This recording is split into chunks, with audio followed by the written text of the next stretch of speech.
que tem duas noções erradas acerca do que é o intelectual, que são de arrebentar. A primeira, o intelectual é o cara que leu um filósofo e explica certinho a interpretação daquilo ali. Isso aí não é um intelectual, isso aí é uma pessoa alfabetizada, né? Ela lê um texto e entende o texto e explica o texto.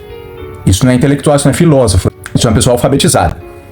Segunda, que é o outro extremo, que a função do intelectual é inventar firula, inventar categoria, conceito, palavra nova, fantasias intelectuais. Que ele tem que ser original. Eu te falo que nenhum nem outro. Ele tem que avançar o conhecimento, mas ele tem que estar ancorado na realidade. Ele não pode inventar. Ele não tem que ser autoral. A necessidade dele ser original, no sentido artístico, fudeu a filosofia, a vida deu. É como se fosse um marido abusador que espanca a tradição do conhecimento séculos aí, com esse negócio, com essa firula de que a função do filósofo é inaugurar um mundo novo na cabeça dele, cheio de estilo. Não, isso não. A primeira coisa que você tem que ter é critério, é discernimento, e é um meio de discernir, é bom gosto.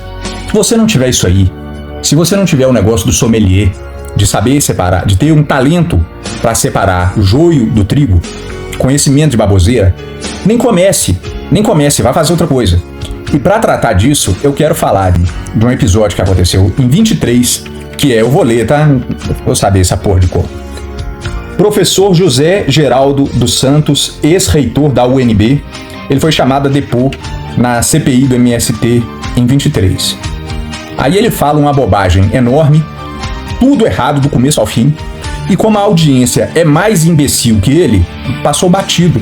Sucesso, mogou os betinhas. Ele mogou os betinhas. Ele falou um trem todo errado. O raciocínio que ele apresentou é absolutamente pernóstico, incompetente e ficou de graça. Ficou de graça. Aqui não. Aqui não. Aqui vocês vão ver pra que é, o que é o tal do intelectual, pra que serve essa bosta. Tá entendendo? É o seguinte. Se você tá comendo um sushi e você vê um porco comendo lavagem com as próprias fezes lá, não tente arrancar o porco do que ele tá fazendo. O porco tá comendo o que é pra ele. Fique você com o seu sushi, deguste o seu sushi e deixe o porco lá, beleza? Ok. Isso que eu vou apresentar agora, isso aqui é uma ferramenta abstrata, é uma chave de ouro. Isso é pra quem merece. Isso é pra quem merece, entendeu? Então tá dado o recado. Olha aí o que o cara falou. Olha aí o que o tal do professor José Geraldo falou. Eu só queria dizer assim, Otávio Paz, do Labirinto da Solidão, diz que os indígenas, quando Colombo chegou, não viram as caravelas. Não viram, porque elas estavam ali fundeadas, mas não havia cognição para poder representar cerebralmente uma imagem que era absolutamente incompatível com o quadro mental de uma cultura que não tinha elementos para visualizar. Por isso que os gregos diziam que teoria significa aquele que vê. O teorens é o que vê, é o que enxerga. A gente só vê, não tem cognição para ver. Eu não tenho como discutir com a deputada, porque a sua visão do mundo, a sua percepção como cosmovisão, só lhe permite enxergar o que a senhora já tem escrito na sua cognição. Então a senhora vai ver, não é o que existe, mas é o que a senhora recorta da realidade. A realidade é recortada por um processo cognitivo de historialização. São referenciais, né, que significam que o real não é aquilo que existe, mas é a representação que a gente faz do como a gente vê. Paciência, eu vou mudar meu foco de visão para enxergar essa... Eu só pedi para ver as estatísticas concretas do SOR, do TCU, do INCRA, estatísticas reais e não do segundo subjetivo. Não, ele me ofendeu, presidente, ele me ofendeu, com todo respeito. Tentou ser com categoria acadêmica vindo debochar da nossa cara. Essa história que o José Geraldo contou, ela tem uma origem. Se você fosse preocupado em ir lá verificar a origem, você ia descobrir a origem histórica dessa anedota. É um tal de um navegador, Joseph Banks, que estava lá na Austrália, ele estava passando com a caravela dele e os aborígenes não reagiram. Aí quando eles desembarcaram, só aí os aborígenes aproximaram. E um dos imbecis que estava lá pensou, será que eles não viram? Eles não tinham visto a caravela? Meu filho, em 1770 já tinha mais de 200 anos das grandes navegações. Os aborígenes das regiões costeiras já estavam cansados de ver caravela. E antes disso, os índios tinham o conceito de embarcação naval nas próprias canoas deles que eles tinham. Não tem inovação nenhuma. Você vê o barco pequeno e o barco grande. Não é como se você visse um trem do Cthulhu, do Lovecraft, um Shoggoth. Não é como se você visse um absurdo, não, cara. É só um barco, tá? A proposta de que eles não viram isso porque eles não tinham a categoria para ver e, portanto, não veem, é uma proposta de um retardado, de um incompetente. Isso é de um retardado, tá? Então, o José Geraldo foi lá, apresentou um argumento falso, com a maior pedância, com exibição de uma posição de superioridade intelectual absoluta, humilhou todo mundo. Por quê? Porque ele era burro. Mas a plateia era muito mais burra. A plateia é chimpanzé. A plateia que ouviu isso aí é chimpanzé. Agora, você escuta uma história dessa e você vai verificar? Vai verificar a história se isso aconteceu mesmo? É assim, eu te pergunto, é assim que o nosso sistema cognitivo funciona? Você precisa ter a categoria previamente instaurada na sua cognição para você ser capaz de ver luz e formas de um objeto novo? Não. Não, simples, apenas não. Essa premissa, ela é absolutamente anticientífica, tá? Se ela fosse verdadeira, você não descobriria animais novos, espécimes novos de animais, de plantas, partículas novas. Você descobre uma coisa nova, você vê como é que ela é, começa a adquirir informação, e aí você cria a categoria e o conceito. É o contrário. É o contrário. A expansão do conhecimento abstrato por meio de categorias se dá na presença de uma informação real nova, não é isso? Então tô te falando de uma mecânica. Você começa da realidade. Eu vi lá o hipopótamo, nunca tinha visto hipopótamo. Aí eu começo a criar conceitos e nomes de hipopótamo. Essa conceituação, ela é uma ponte heurística, ela é como se fosse um vetor que tem duas variáveis, um pouquinho de percepção da coisa como ela é, da parte que te cabe compreender, e um pouquinho de construção, tal da construção cultural, coisas que você adiciona a ela, né? Relações, etc. Como que você vai atuar? É do conceito para a realidade? Vamos mudar o conceito de uma coisa e agora todo mundo vai perceber a coisa conforme a alteração legislativa que você fez na forma do conceito. É assim, do conceito, você altera o conceito e muda a realidade. Você é o quê? É um feiticeiro? Você é um feiticeiro que você cumpre uma formalidade lá e aí a realidade muda? Não, né? Cara, isso é a síntese da honestidade intelectual. Da realidade para o conceito. Sempre da realidade para o conceito. Nunca do conceito para a realidade. Nunca do conceito para a realidade. Qual que é o referencial daquilo ali?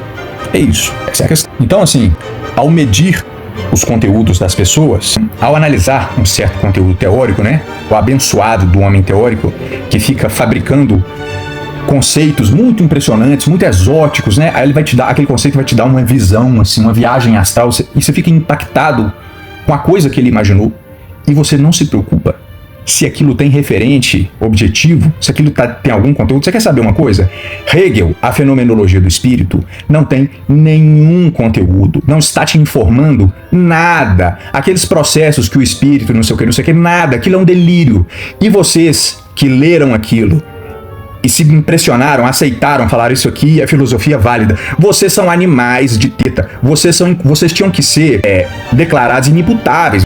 Vocês não têm condição, vocês são doidos, sacou? Vocês são de uma incompetência absoluta. O fato do Hegel, entre outros, tá? Entre outros.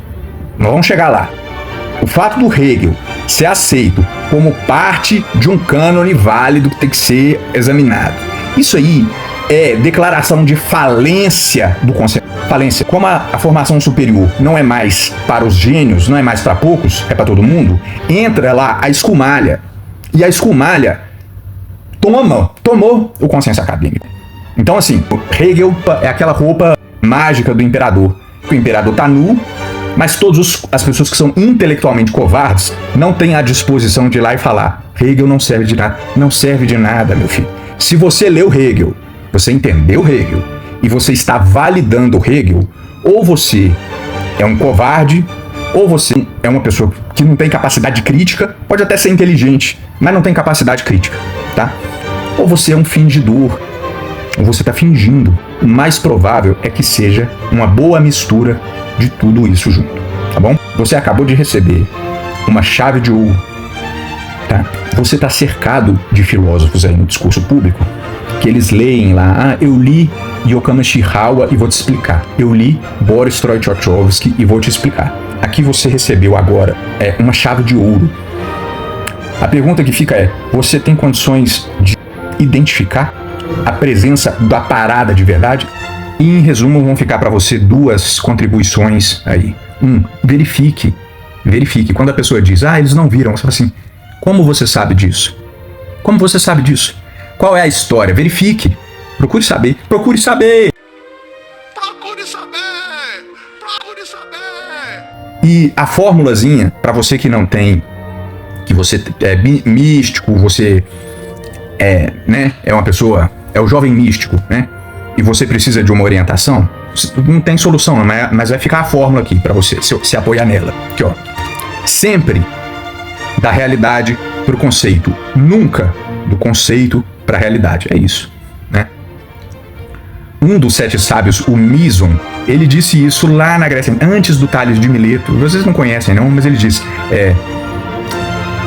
Uxkopen taonta kataton logon, alas kopento logon, katataonta, otitos logoi, isioi legomenos, diasta pragmata, tometrosai, né? Então assim, Uxkopen, não analisai aos fatos segundo os discursos, mas aos discursos segundo os fatos.